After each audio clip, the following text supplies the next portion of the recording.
এই যে পবিত্র মাহে রমাদানুল মুবারক, এই রমাদানুল মুবারকের মাসে আল্লাহ পাক আমাদেরকে যতগুলা নিয়ামত দিয়েছেন, এই নিয়ামতগুলোর ভিতরে সবচাইতে উল্লেখযোগ্য একটি নিয়ামত হচ্ছে মাগফিরাত, আল্লাহ পাকের ক্ষমা, আল্লাহ পাকের মাগফিরাত।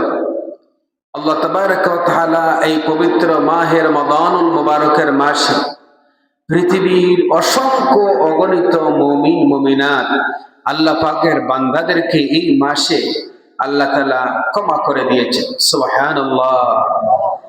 আর ক্ষমা পাওয়া, গুনাহ থেকে মাপ পাওয়া, এটা হচ্ছে আল্লাহ পাকের পক্ষ থেকে বড় একটি নিয়ামত। আল্লাহ পাকের সন্তুষ্টি, আল্লাহ পাকের মাগফিরাত পাওয়া, আল্লাহ পাকের রেজাবন্দি পাওয়া, এটা ছোট মোটো কোনো বিষয় নয়। আল্লাহ পাক রব্বুল আলামিন বলেছেন, ওয়ারিদওয়ানুম মিনাল্লাহি আকবার। আল্লাহ পাকের সন্তুষ্টি হচ্ছে সবচেয়ে বড় পাওয়া, যালিকাল ফাউজুল আযীম। আর এটা হচ্ছে সবচেয়ে বড় সফলতা। সফলতা হলো সেটা যেটা আল্লাহ পাক যদি কাউকে মাফ করে দেন, তাহলে দুনিয়ার ভিতরে এর থেকে কোনো সফলতা আছে? যদি বলেন, আল্লাহ পাকের পক্ষ থেকে মাগফিরাত পাওয়া, গুনাহ মাফ পাওয়া, এর থেকে বড় আর নিয়ামত, সফলতা আর কি হতে পারে? সম্মানিত ভাইরা আমার, আল্লাহ তাবারক ওয়া তাআলা পবিত্র মাহে রমাদানুল মুবারক আমাদেরকে দিয়েছেন।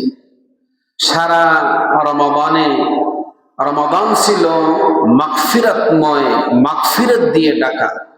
আল্লাহ পাক রমজানটাকে সাজিয়েছেন এমন একটা সিস্টেমে, এমন একটা পদ্ধতিতে সাজিয়েছেন, প্রতিটা আমলে, প্রতিটা জিনিসে ক্ষমা আর ক্ষমা। আল্লাহু আকবার বলবেন না? বান্দা যেদিকে হাত দিবে, যে আমলেই হাত দিবে, যে আমল করবে, আল্লাহ পাক ওই আমলের ভিতরে ক্ষমা রেখেছে, মাগফিরাত রেখেছে। আল্লাহ পাক এমন একটা সুন্দর পদ্ধতি রেখে দিয়েছেন, রমজান শরীফের মাসে বান্দা যা আমল করবে, প্রত্যেকটা আমলে আমলে আল্লাহ তাআলা মাগফিরাতের ঘোষণা দিয়েছেন। সুবহানাল্লাহ বলবেন না?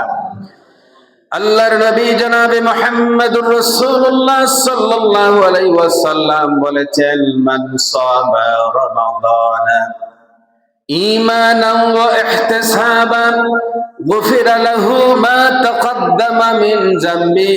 আল্লাহর নবী, দয়াল নবী জনাবে মুহাম্মদুর রাসূলুল্লাহ সাল্লাল্লাহু আলাইহি ওয়াসাল্লাম বলেছেন, আল্লাহর কোন বান্দা বান্দি যদি পবিত্র রমাদানুল মুবারকের মাসে যদি রোজা রাখে, ঈমানের সাথে, ইহতিসাবের সাথে, হিসাব করে করে, সতর্কতার সাথে যদি রমজান শরীফে রোজা রাখতে পারে, আল্লাহর নবী বলেছেন ওই রোজার কারণে আল্লাহ পাক ওই বান্দা বান্দির পিছনের যতগুলা গুনাহ হয়েছিল, ওই গুনাহগুলা আল্লাহ তাআলা সঙ্গে সঙ্গে মাফ করে দেন। বলেন সুবহানাল্লাহ।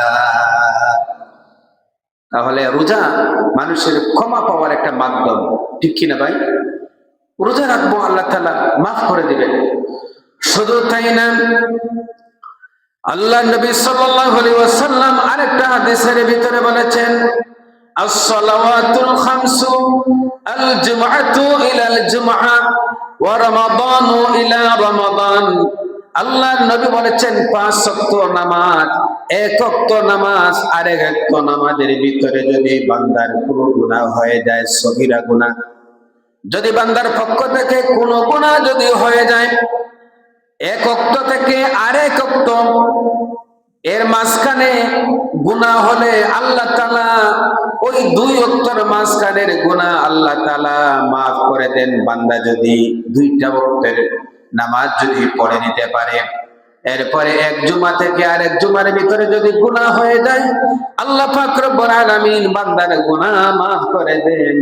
এক রমজান থেকে নিয়ে আরেক রমজান পর্যন্ত এর ভিতরে যদি কোনো গুনাহ হয়ে যায়,